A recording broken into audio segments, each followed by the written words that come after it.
Good morning, everyone. This is Marshall Gittler bringing you the morning comment for April 9th. Well, the minutes of the recent FOMC meeting were considered modestly hawkish. The headline that grabbed everyone's attention was that several FOMC participants thought it would be appropriate to start raising rates in June. But investors later reasoned that the several were probably the usual hawkish regional Fed presidents who have been pushing for some time for the Fed to start tightening as soon as possible. These people don't necessarily represent a consensus on the committee.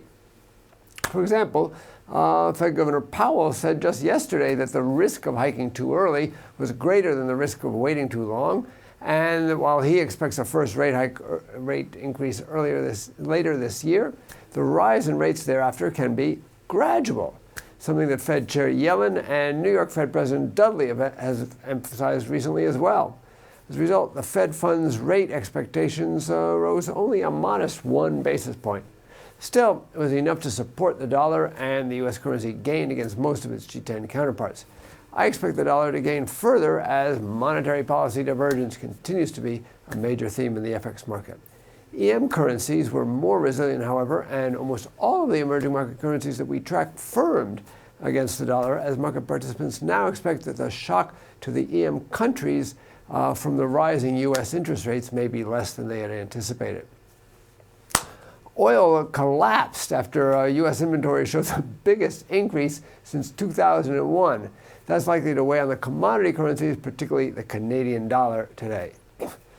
Greece managed to sell all the T-bills that it had on offer yesterday, but in quite an odd auction. The bid-to-cover ratio was 1.3, exactly the same as in the previous auction, and the bills came at 2.97%, just below 3%, and around 80 basis points below the yield of existing 6-month T-bills. Who'd buy them at that yield? Is there such a shortage of attractive investment opportunities in Greece?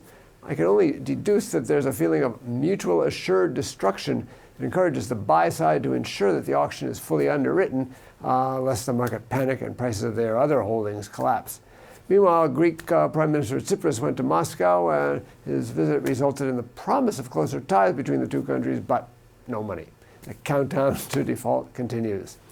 Today's highlights: German industrial production is already out. It rose more than expected on a month-on-month basis, while the current account surplus was a bit lower than expected in February. Nonetheless, exports rose more than expected, in contrast to yesterday's disappointing figures for factory orders. The data suggests that the German economy is still gaining strength. In the UK, the Bank of England Monetary Policy Committee meets today. As usual, there's little chance of a change, so the impact on the market should be minimal. The country's trade balance is also coming out. From the US, we have initial jobless claims for the week ended April 4th, and wholesale inventories for February. For more information, including technical analysis, please read the full comment on IronFX.com. You can also follow us on Twitter, like us on Facebook, subscribe to our YouTube channel, or circle us on Google+ to get more trading ideas. This is Marshall Gittler, head of Global FX Strategy at IronFX Global, wishing you solid trading.